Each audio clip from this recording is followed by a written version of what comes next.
Ensure they're on silent, just for courtesy of our speakers. Very pleased to welcome Dr. Kailash Chandra, who is Senior Technical Manager at Kimmco, who will be discussing raising energy efficiency through better insulation. A warm welcome to him.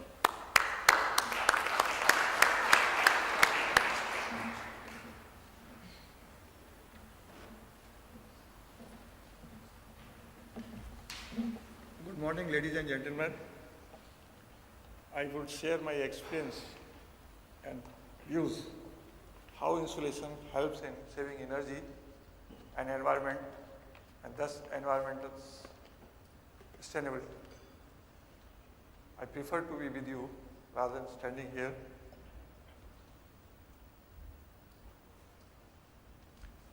The question, why to insulate? We are all experiencing severe environmental changes like floods, droughts, and forest fire. It is all unpredictable. Why this is happening? Because of global warming.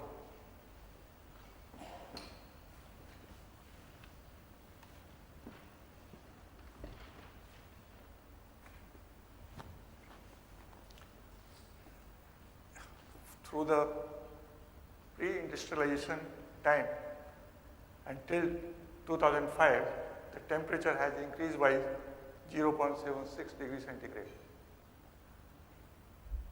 And the rate of warming is accelerated.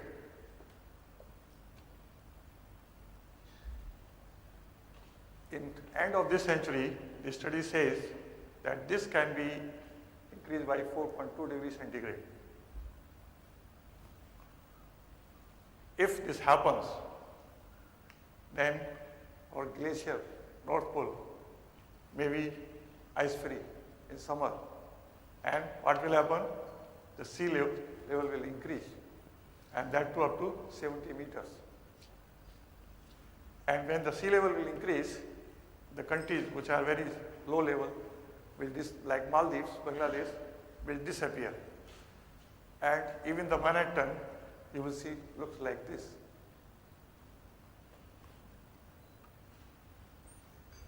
We will, about 50% of the population will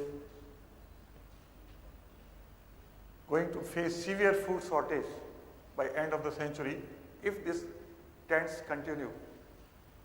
Why will it happen? Because the rising temperature is shortening the growing season period in tropics and subtropical countries, and around 20% to 40% you will have the less yield. So the global warming is not a simple thing, it becomes a threat to the mankind. Why it is happening? Do we know the reason of global warming? Yes, we all know. It is because of greenhouse effect. And this greenhouse effect is happening because of carbon dioxide emissions. 80% responsibility for greenhouse effect is carbon dioxide emissions. From where this carbon dioxide gas is coming? It is coming when we generate energy. If we generate energy from coal, per unit or kilowatt hour, we emit carbon dioxide around 950 gram. If it is from petroleum oil, it is 894 gram. If it is gas, it's 600 gram, and other fuels 626 gram. So this way, the more energy we are using, more carbon dioxide emissions going to the atmosphere, causing the greenhouse effect. Ultimately, global warming, increasing the temperature. The carbon dioxide emissions, the rate is very increasing. At the moment, it is 1.9%. And some countries like China and India, they are developing countries where there are a lot of developing is happening and most of the fuel required. The rate of increase is 2.7%.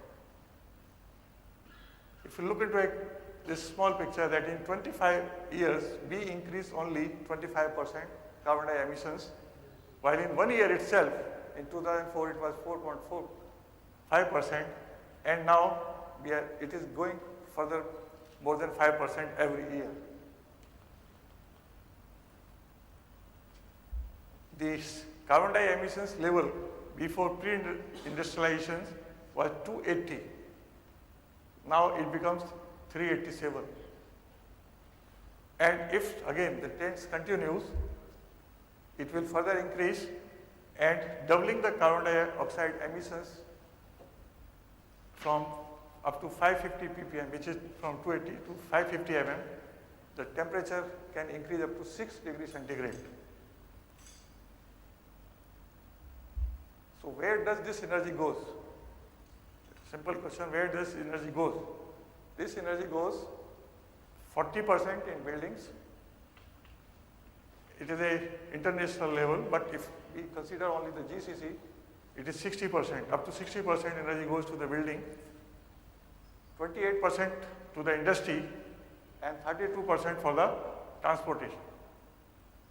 And the energy which is being used in the building, we can save 78% of energy can be saved. Because the heating and cooling itself, the energy which is used in the building, 75.5% of the energy is going for only the heating and cooling. Now question, what to do? Save energy. How? It's not a rocket science, simple. It's simply insulate. Put insulation, you will save energy. An example, a typical building which is not properly insulated, we require 200 to 300 kilowatt per meter square per annum. Energy to be in the range of temperature 20 to 20 degrees centigrade, which is our comfort range of temperature. In winter by heating, in summer by cooling. If the same building, if it is insulated properly, then we require only 15 kilowatt hour per meter square per annum. So this is the difference from 200 to 300 to 15. If you look into the insulation, a 20 centimeter concrete wall which has a 3 watt meter square U value, and a wall which has 20 centimeter of insulation which has only 0.18 watt meter square U value, it requires 30 liter of oil, while this well is required only 1.8 liter. And this 30 liter generates 78 kilogram per meter square the carbon dioxide emissions to the atmosphere, while the well insulated building only 4.7. Now we know that value of the insulation, which type of insulation we should use. The available insulation, we have categorized in the two categories. One is the inorganic and another is the plastic based. In inorganic category, it is glass wool, rock wool, slag wool, cellular glass, calcium silicate, ceramic wool, perlite, vermiculate, sand lime, aerated block. In the organic based, plastic based is rubber foam, phenolic foam, PUR, PIR, polystyrene, extruded, expanded, and PE foam. These are the various types of insulation available in the market. I made a study here that I put the all insulation material in top, and then we taken the performance parameter like flexibility, maximum surface temperature used, thermal conductivity, lambda drifting, mechanical acoustic, fire property, smoke toxicity, vapor barrier, ozone depletion potential, and global warming potential. So this, I put, each insulation has its strength and weaknesses. So if you look into that, I put the green block for the strength and the red block for the weaknesses. If you look into that, this mineral wool have comparatively more green blocks, and the other plastic foam material has more weaknesses. The thermal conductivity of the plastic foam material is low because of they are using glowing agent, while the mineral wool only they have the air. The fire property has been classified in A1, A2, B, C, D, E, F based on EN 13551. We have very recently some cases of fire in Kuwait and very recently in Sharjah. This time, and now UAE government and they are having a meeting maybe in this month itself to wane the combustible panels. They will make a law to use only non-combustible panels. So how to select a proper insulation? We have to see that how it has been made, manufactured or made, what the material has been used. It is a strategic or non-strategic. How it is handled and transportation and storage, how comfortable or safe. What is the application requirement? Is it safe to human? What is the throughout life performance? Is it having any aging effect? It is any emissions after in use? What is the fire class? And what is the behavior during fire? So if we consider this while selecting the insulation, then we prefer that we should choose the mineral wool insulation, which is glass wool and rock wool, because they are made from abundantly available raw material. They are not made from the strategic material, they are made from non-strategic material, are available in flexible, semi-rigid and rigid form, are light in weight and compressible. By compressing, we are saving the transportation cost and the warehousing cost. Transportation cost means less energy. Are available in the range of temperature. They are available in the wide range of, can be used from -200 to 800 plus degree. Does not promote growth of mold, bacteria and fungus. Does not show any aging. Are fire safe. They are the highest Euro class A1. They are very environmental friendly, zero global warming potential and zero ozone depletion potential.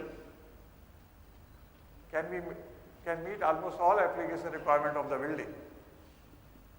And moreover, buy and get one free principle lagu here, because all mineral wool insulations has dual functionality. They are acoustic insulation as well as thermal insulation. So if you are using for thermal insulation, you are getting acoustic insulation free, or vice versa. Dr. Chandra, I was about to say, could we start to conclude now? Oh, well, there we are. Wonderful. Dr. Chandra, ladies and gentlemen, thank you very much.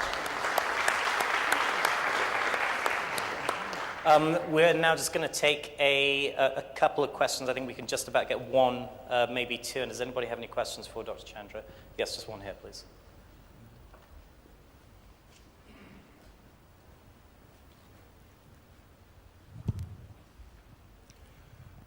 Hassan Sultan, MZM Partners. As we all know, insulation degrades by time. How far this impact or negatively impact on the performance of the insulation? If it is yes, is there any life cycle assessment study has been taken place in your company to prove or to assure that yes, it is not that big? Yeah, there is positive or negative, whatever it is, but it's not that big, because we don't want to start with 15 kilowatt hour now, as you have mentioned, and ending up another 10 years or 15 years from now with 100 or another 200 kilowatt hour. Thank you. Yes, very good question. They are the two, as I explained, there were the two type of insulation materials, one based on the mineral fiber and other on the plastic foam.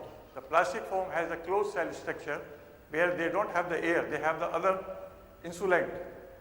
While the mineral fiber insulation, they have the open cell structure and they have the insulant as air. So with time, air will be replaced by air. And the material used in making that is the rocks and sand. It doesn't have any aging effect for the mineral wool insulation. So the performance, thermal performance will remain same throughout the life of the of the insulation material, which is more than the life of the building where it is being applied. Yes.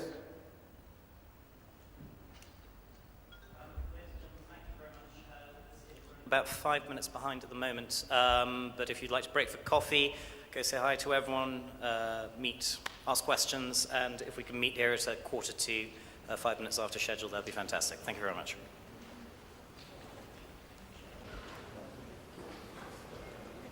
Down a bit.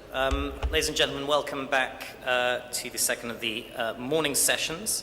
The second half will cover solar.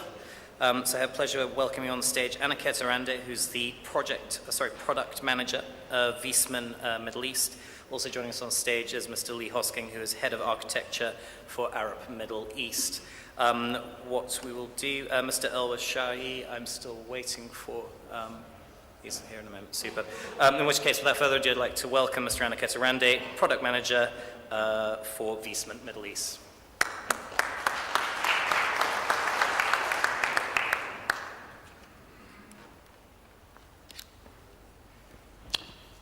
Morning, ladies and gentlemen. It is my pleasure to run you through this brief presentation on solar thermal systems from Viessmann. Quickly about Viessmann. Viessmann, we've been around since 1917. We are pioneers in sustainable heating systems for hot water and steam across principally using 4 kinds of fuel, that is oil, gas, natural heat, and solar. Viessmann has trades under about 9 brands with combined revenues of about 1.8 billion euros. This is an interesting slide on the potential of solar energy. You can consider it as probably pop science. But the amount of solar energy that the Earth receives in a period of 4 hours is probably sufficient to meet the entire annual energy demand of the Earth. This compared to other sources, this obviously dwarfs other sources. Not all the energy from the sun reaches the Earth, of course. Effectively, the radiation that you get on the surface of the Earth is about 1,000 watts per square meter, and this is composed both of direct and diffuse radiation. The point I'd like to stress here is it is also essential to harness diffuse radiation. We'll come to this a little later. This slide explains the types of radiation. I'm sure some of you have seen this, direct and diffused radiation. In certain geographies, especially here in the Middle East, we have a very high proportion of diffused radiation. And from our experience, we've seen that flat plate and evacuator tube collectors lend themselves to harnessing both direct and diffused radiation. This is probably a drawback with parabolic reflectors.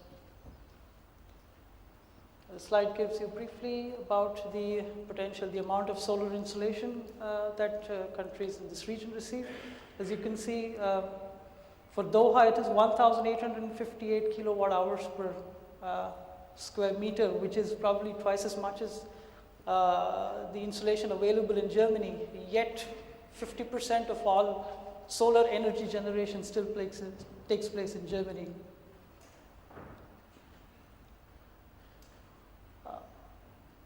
What can we do with solar thermal energy? Solar thermal energy is principally used for domestic water heating, for industrial and commercial heating, for solar desalination, and for absorption chillers, and nowadays to a certain extent even for power generation. 80% of solar thermal energy, or let's put it this way, 80% of energy generated from thermal collectors, thus this till to date is used for domestic hot water. Viessmann manufactures and delivers complete solar thermal system solutions. This includes not only the collectors, but the circulation pump, the calorifiers, buffer tanks, electronic controllers, and backup systems.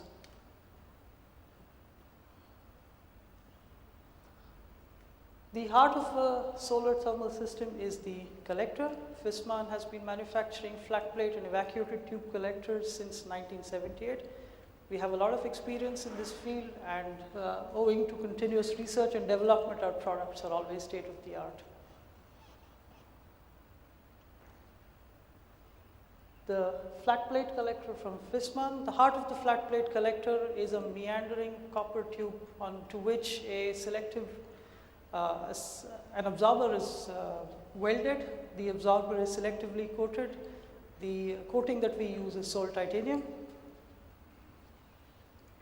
This collector is unique to the extent that it can be mounted horizontally as well as vertically.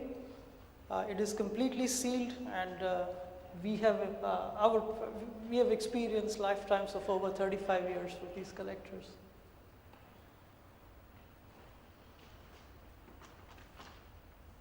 The next collector is the evacuated tube collector. Viessmann manufactures evacuated tube collectors only on the heat pipe principle. So the water or the heating, the water does not flow through these pipes.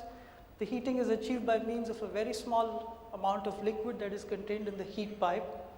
The connection of the heat pipe to the header is a dry connection. So these pipes can be installed or removed while the system is in operation.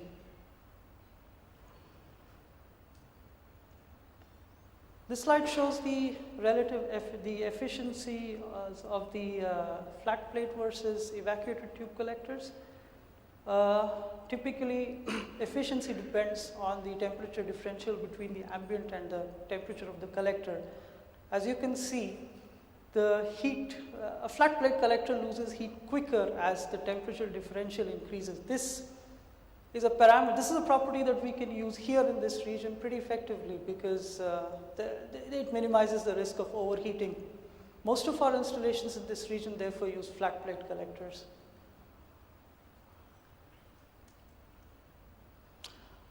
All our collectors are backed up with solid certification, so many manufacturers may make claims, but we back it up with certification. All our certification is current. We like to make things easy for consultants and designers with certain basic design rules. The first rule is to never design a system that meets 100% of the hot water demand. Especially in this region, this will present a very large risk of overheating. Usually we design systems to meet about 60 up to a maximum of 70% of demand. On this slide, you can see why storage is required. Very often, availability of energy and hot water demand are not in phase. So there will be periods in which you have excess energy which needs to be stored. Viessmann manufactures a range of calorifiers and buffer tanks for this purpose. 3 simple design rules. As I said, we like to make it easy. These are certain thumb rules that can be used when provisioning for a solar thermal system early on in the project. Obviously, it does not substitute detailed design, but for a demand of 50 liters per person at 60 degrees, you roughly need about 1 square meter of collector area, which delivers 100 liters per day, and such a system will require 50 liters of absorber area and 100 liters of storage. This is a screenshot of a proprietary simulation software that we use. The specifications and parameters of individual components can be set in the software, and you get interesting results. It's another screen grab of the simulation software, which shows you the amount of collectors installed, the gross area, the energy generated, the energy saved, and so forth. Another screenshot which shows the energy generation, which is in yellow, versus the demand, which is in orange. This obviously is not a very well-designed system. I think we need to change this. And the graph below shows the maximum collector temperature. We usually recommend that the collector temperature not exceed 100 degrees, simply because that increases the risk of steam, although it doesn't damage any of the collectors. Viessmann, by installing Viessmann products, we help you achieve your lead objectives. Probably the architects and planners in the audience would be interested in this. And we qualify for two headings, that is optimize energy performance and on-site renewable energy. Like I said, Viessmann also manufactures boilers, and condensing boilers are highly energy efficient, and on-site renewable energy is achieved with solar thermal systems.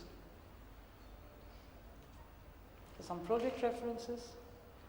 Viessmann Middle East has been active here in this region since 2006. We have a fairly large portfolio of successfully working projects. This one was one of our first. This is in the Palm in Dubai, in the Shoreline Apartments. Here we've installed 72 collectors over 14 buildings, and the backup is provided by condensing boilers. Industrial applications, we are seeing a lot of interest in industrial applications. This is a it is a warming system. It is not so much a heating system to maintain chocolate at about 60 degrees and to keep it fluid. So the next time you have a Mars or a Snickers, you can think of us. This is installed at the Master Foods factory in the UAE. We're also, this is again another installation at the Future Schools. The Future Schools is a program run by the government in Abu Dhabi, where they're trying to establish sustainable schools with sustainable energy technologies. So here we have solar thermal systems with boilers again as a backup. This project is rather interesting in the way the collectors are installed. These are two towers of the Abu Dhabi Investment Corporation in Abu Dhabi. The challenge here was for architectural integration of the collectors. They didn't want the collectors to be seen. So just above the first floor, a space frame was installed where the collectors are installed, and they cannot obviously be seen from the street level. Another interesting application is solar heat for absorption chillers. Now, in this region, obviously, absorption chilling presents its own set of problems. But this is an interesting application that can be considered. This is for a 17 kilowatt chiller in Qatar.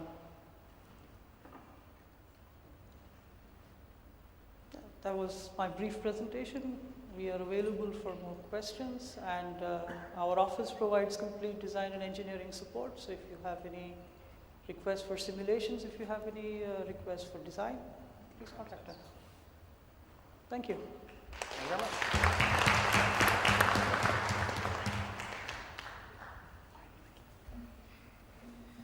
Thank you very much, Mr. Erande. We now have solar in the Gulf region, a trend or viable choice.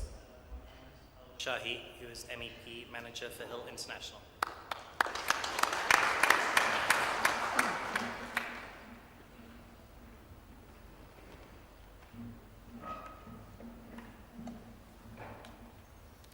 Assalamu alaikum. Hello, everybody. I want to start by thanking Constuction Week for allowing me to discuss the solar with my colleagues and my friends and my clients also.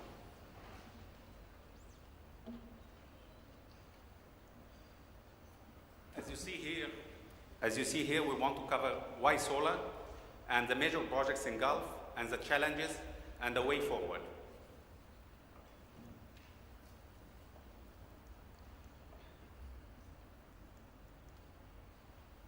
Okay. First of all, let me discuss with you the global energy trends. As we all know, and we see and we hear in too many conferences, that the world population will be hitting 10 billion in 2050. And of course, all of us hear that we will need 30% more of energy by 2030. Actually, 30% more based on 1.5% only per year. And if the economy will pick, maybe we'll need much more. One of the more global trends is that China will take USA as the biggest energy consumers. And the renewables will achieve the grid parity in EU soon, in European Union soon.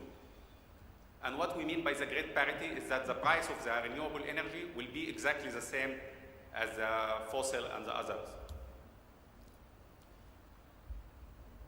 And of course, we will have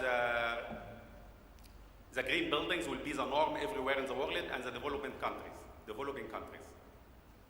We started here in Qatar. We'll have some trends like to improve the storage capacities for the renewable energies.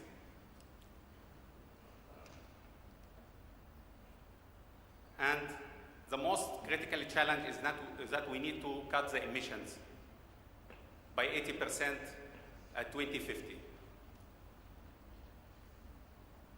And to cut the emissions, I think the only way forward is to use the renewable energy. Of course, we can use the technologies about carbon capture and storage, but we still we are not having a clear-cut technology for that yet. The only option is to put our bet on the renewable energies, but which option?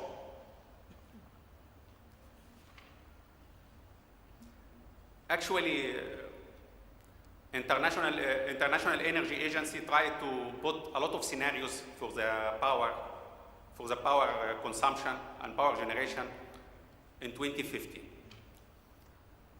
And as you see, they put one base.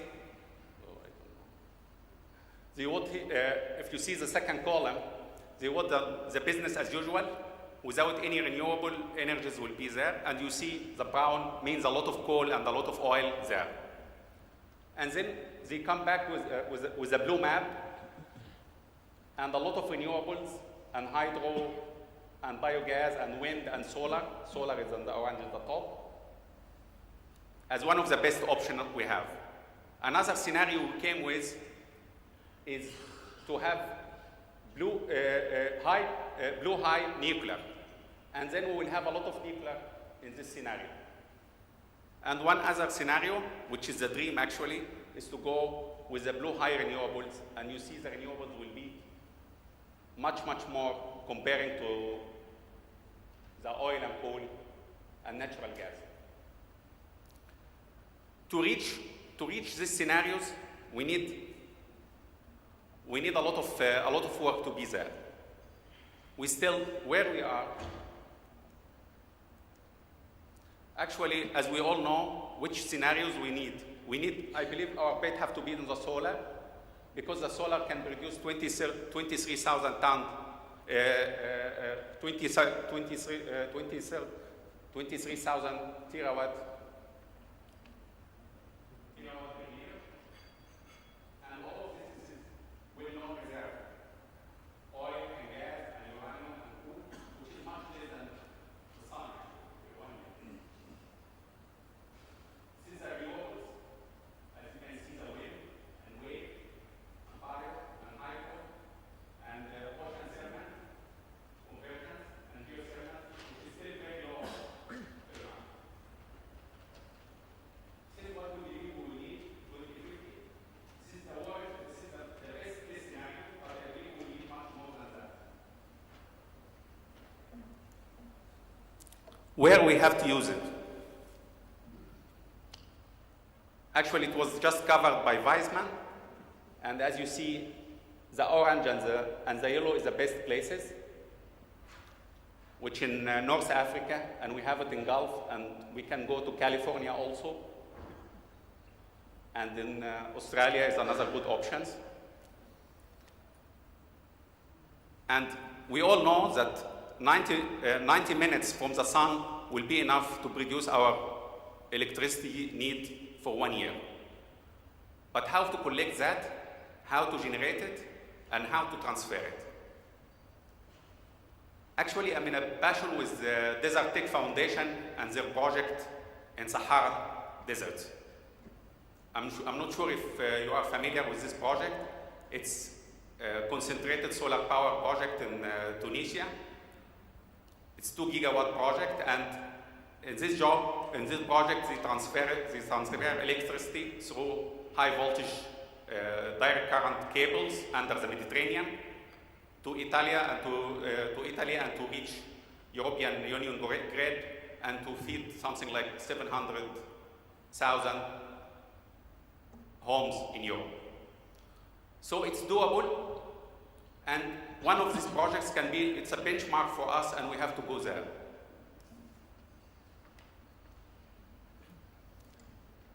The main two types of solars is the photovoltaic and the concentrated solar power. Photovoltaic is a semiconductors basically, and the modules which are producing direct current to get the electricity. And then of course we will need storage, and we will need the storage, and we will need the connectivity to the grid. Concentrated solar power is one option, and in this option we're using the sun to heat a medium or a fluid, normally oil synthetic. Sometimes you can and then you feed to the grid. You feed through turbines, and you produce electricity, and you feed to the grid.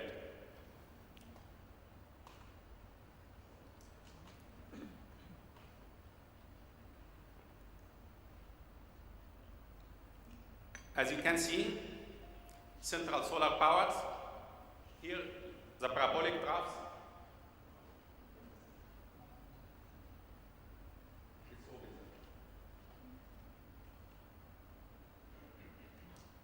As you can see, the parabolic troughs and the parabolic dishes depend on mobile receivers which collected the solar.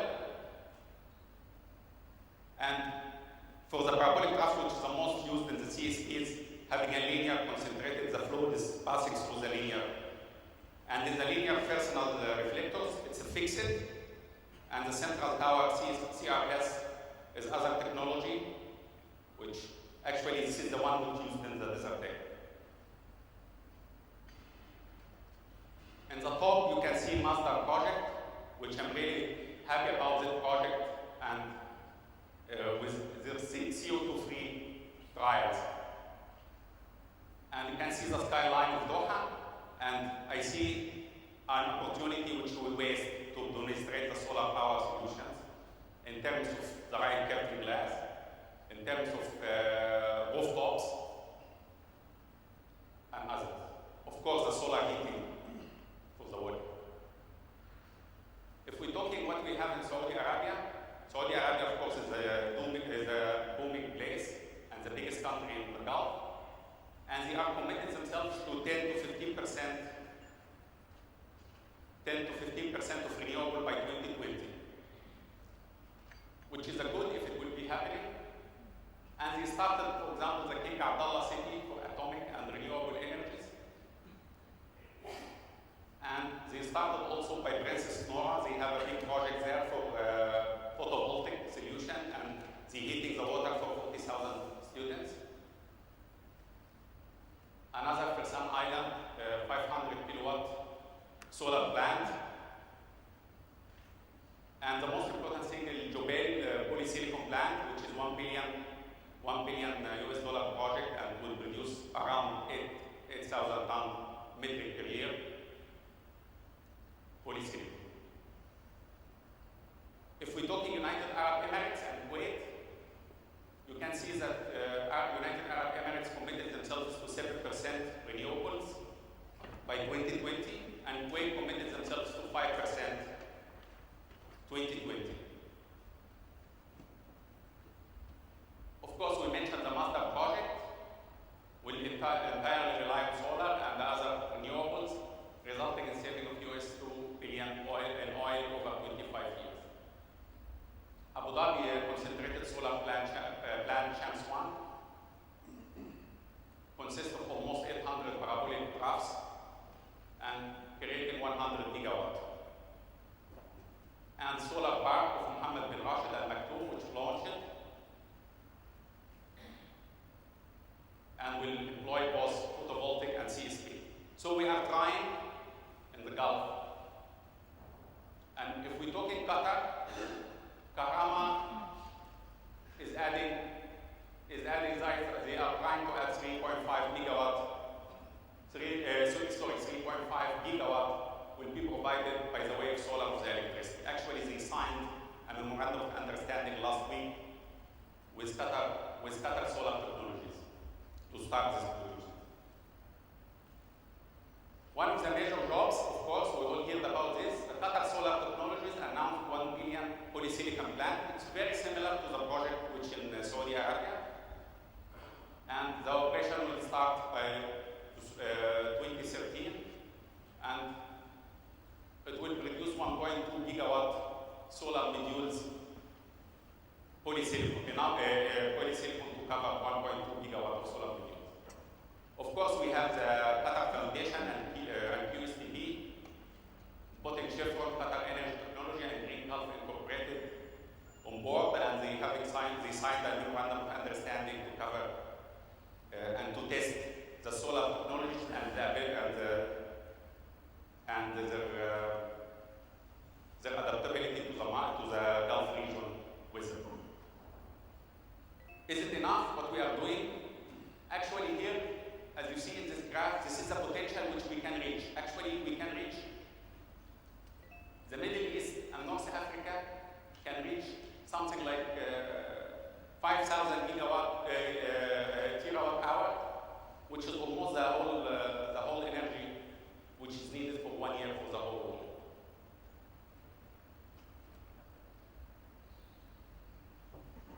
Challenges for renewable energies. One of the major challenges for me is the awareness and public acceptance. We still see that as a dreamy thing and it doesn't work, and a very expensive solution. And the market, we need to adopt that. We need to change this image of the solar. And we need to make some awareness. And actually the government has started by putting the initiatives for green buildings, which one step. And of course by building this, by adopting the utility company like Karama to produce power from CSPs. The other thing is economic challenges and financial. And we need a big investments to impose the solar because, as you know, I will talk. For example, in the United States, they have very old grids and they are not very well connected and they cannot receive the CSPs, and that's why sometimes you're going for the photovoltaic for the residential. So you need investments in the grid, you need investments in smart grid, you need investments in the renewable R&D, and you need money and finance. And I think this government have to work with that. And then technical challenges and infrastructure barriers. For the technical challenges we're facing in the terms of efficiency, and we'll discuss terms of efficiency, pricing, and other technical issues we'll discuss here. I want to talk about the maturity first of any technology. This is how we see the solar. Solar in the middle of it. We are in the time of the production. But are we really here? Maybe in the whole world we are in the middle of it. We still need to mature. But I believe in the Middle East we're still a bit beyond. For example, they're discussing safety issues for the photovoltaic panels in the States, while we still don't have any here of the photovoltaics. So the technology has to be mature, and to be mature we need to start to implement it. If we're talking efficiency, the problem of the semiconductors of the photovoltaic that we cannot so far reach, we're having a lower efficiency, and we need to increase this efficiency. If you see the same cell expected to reach by 2030, maybe we'll reach 15% efficiency. And for the crystalline, it will reach something like 23%. And for the third generation of the photovoltaic, they have huge hopes to reach 35%. And for the concentrated photovoltaics, maybe it will reach 40% by 2030. And the hope for the new concepts and new technologies, or what you call a black swan.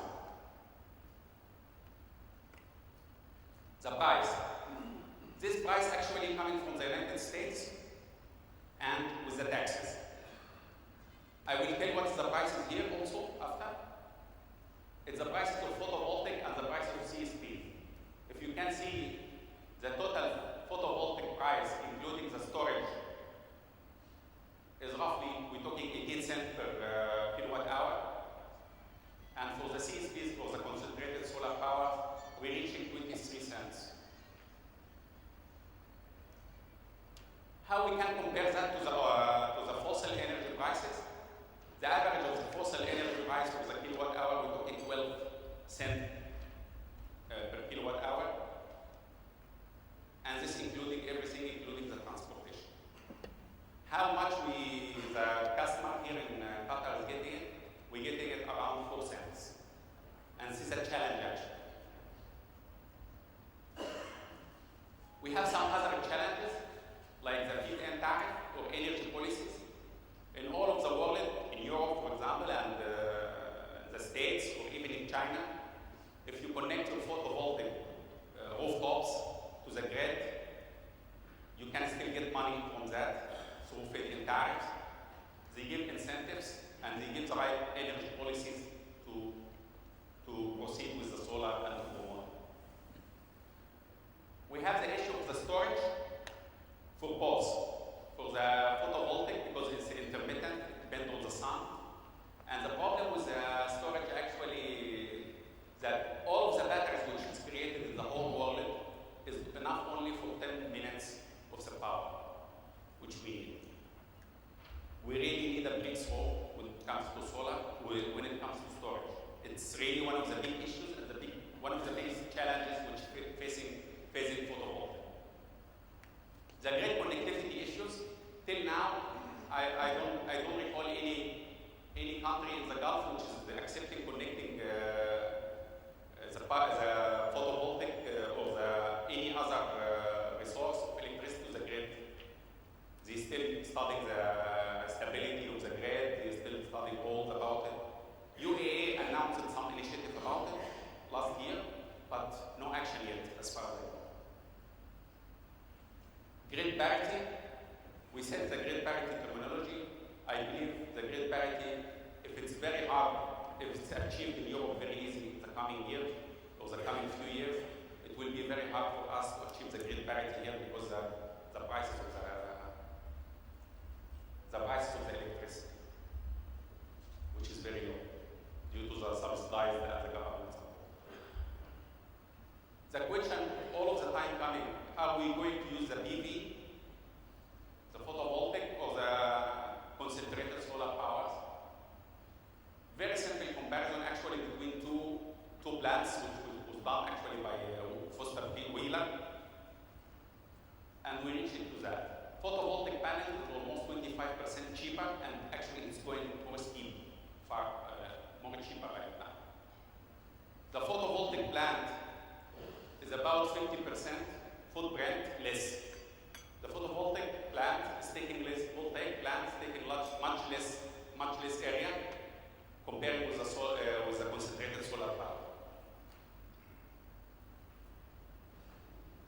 And the photovoltaic plant is easier to be built compared to the CSPs. Because actually the CSP is just a normal power station supported with the dishes.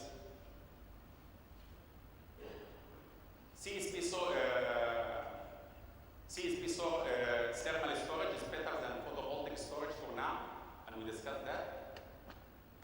But PV is creating more jobs, which is very important when it comes to the economy. Photovoltaic and CSPs still are complementary and work together, and maybe hybrid jobs is the solution, or hybrid power plants is the solution. Very quick comparison between the PV and CSPs. And the main thing actually, because the photovoltaic is intermittent, that photovoltaic is covering the peak and mid-peak for the loads of the electricity, while the CSPs can cover the peak and base load storage, which is very important. And of course, as you see the difference in the transmission, CSPs can be transmitted through high voltage direct current lines, and we need a smart grid to interconnect the photovoltaic. EIA,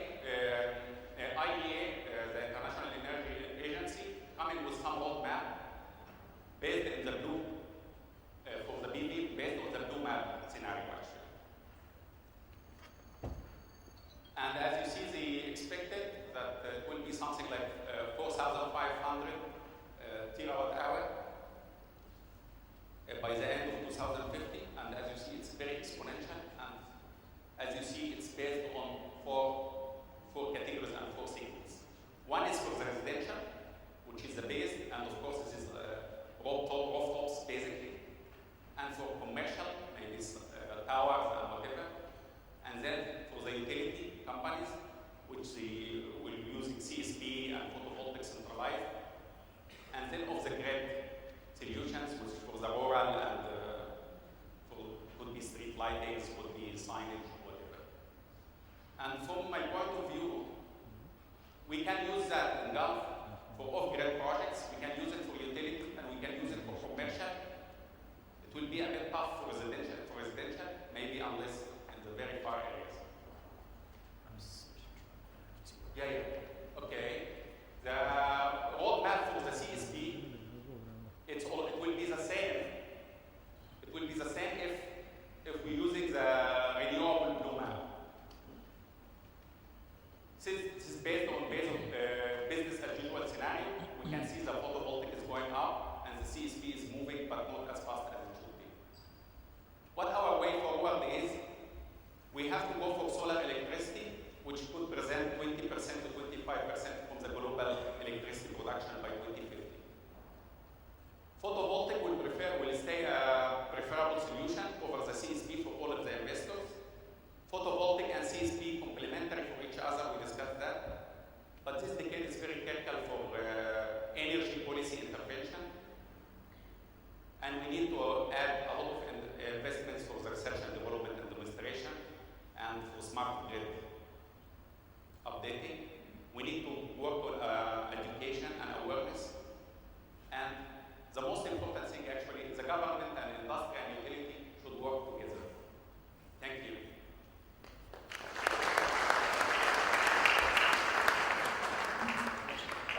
Ladies and gentlemen, does anyone have any questions for Mr. Elwashy?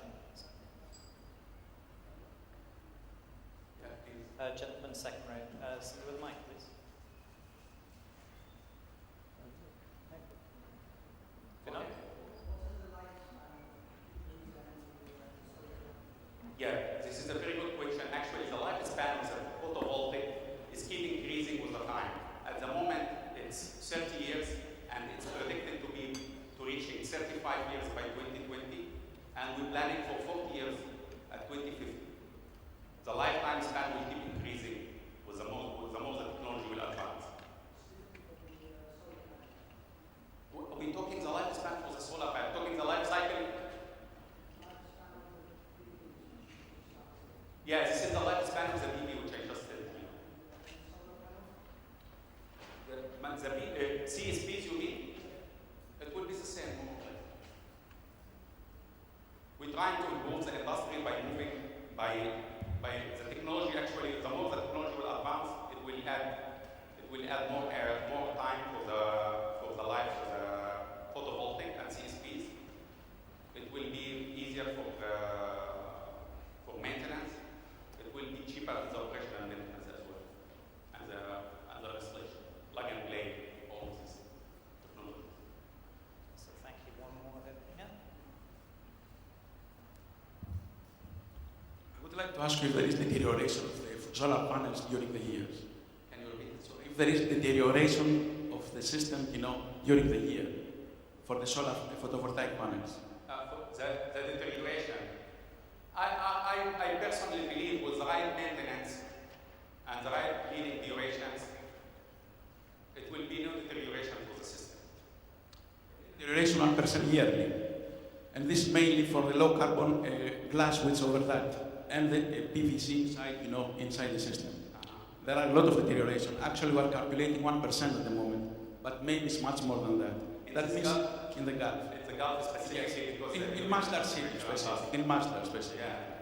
This is the problem which we do have. That means this output which you already predict inside is not the same in year, 5, 10, or 20 years. Always deteriorated, and we have, a factor which have, the output much less than it is.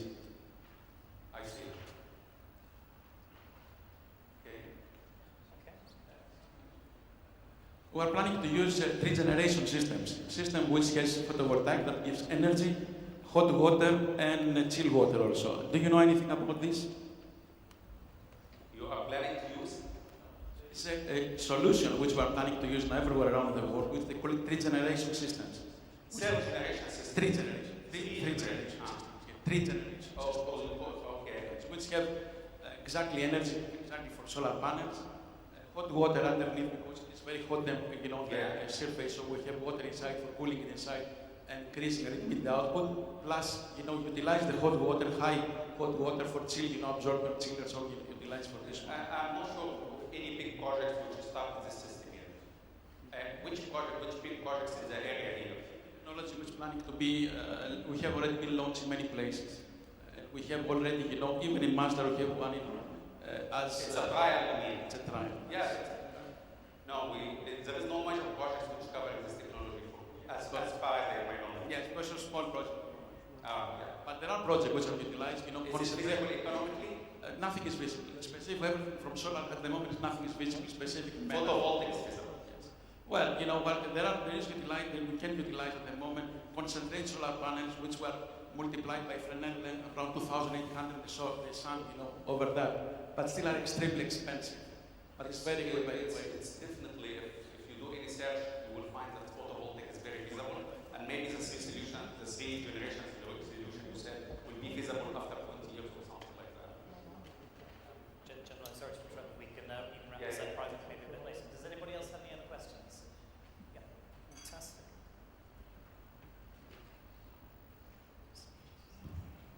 Sayed from AU. There is no question. Yes. There is a battery from PV panel, 3000 ampere hour rated.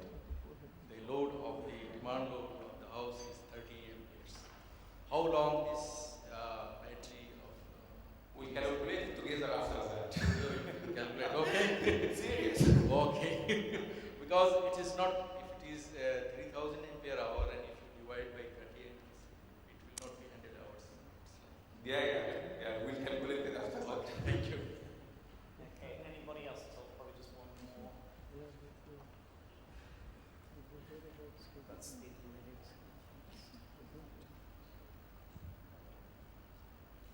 Hi, Christine Shrimpton from Mark McDonald. I'm over here at the back. Yeah. Hi. Solar is definitely something which we all want to grasp. I mean, we can see the benefits there. We really do want to go there, but I mean, you're right. There is a stumbling block with CRAM and grid connectivity. But you mentioned earlier that CRAM are moving to it, that they've got some sort of agreement. Is there anything more you can tell us about that? Can you repeat? Karama and this agreement that they have that they're going to start doing solar. They just signed a memorandum of understanding last week. If you check the newspapers, it was the newspaper 2 days before. Can you tell us anything more about that? My understanding is that the memorandum of agreement, it will be for the collaboration between the QS technical and the government. And my understanding also that the government is willing to do some solar plants, concentrated solar plants, which is something like 3.5 gigawatt in the coming few years. Did you see anything about how any positivity on whether or not we can integrate a project and our own solar generation with the grid? Was there anything about that? Off the top of your head? We started just the memorandum of understanding just signed this week. It's positive. It's definitely positive. Yeah, but it's moving it in the takes right time to direction. flourish. Yeah. To materialize the business, it takes some time, I think. But I think I trust the Qatar vision and I'm sure they will move on. Yeah, I have high hopes of that because I think grid connectivity is a massive challenge. I think anyone that's ever looked at a PV project here in the Middle East has kind of gone, this is brilliant, but you know what, we don't have the space for the batteries, we really want to connect it to the grid and it's the stumbling block. So I have high hopes for this, I really do. Yeah, actually for the photovoltaic or the solar specifically, it's part of Qatar vision and they plan it for the stadiums in 2022 and use this solution for the cooling as well. I'm sure it will be discussed here today. Wonderful. Ladies and gentlemen, Mohammed, Elwashy,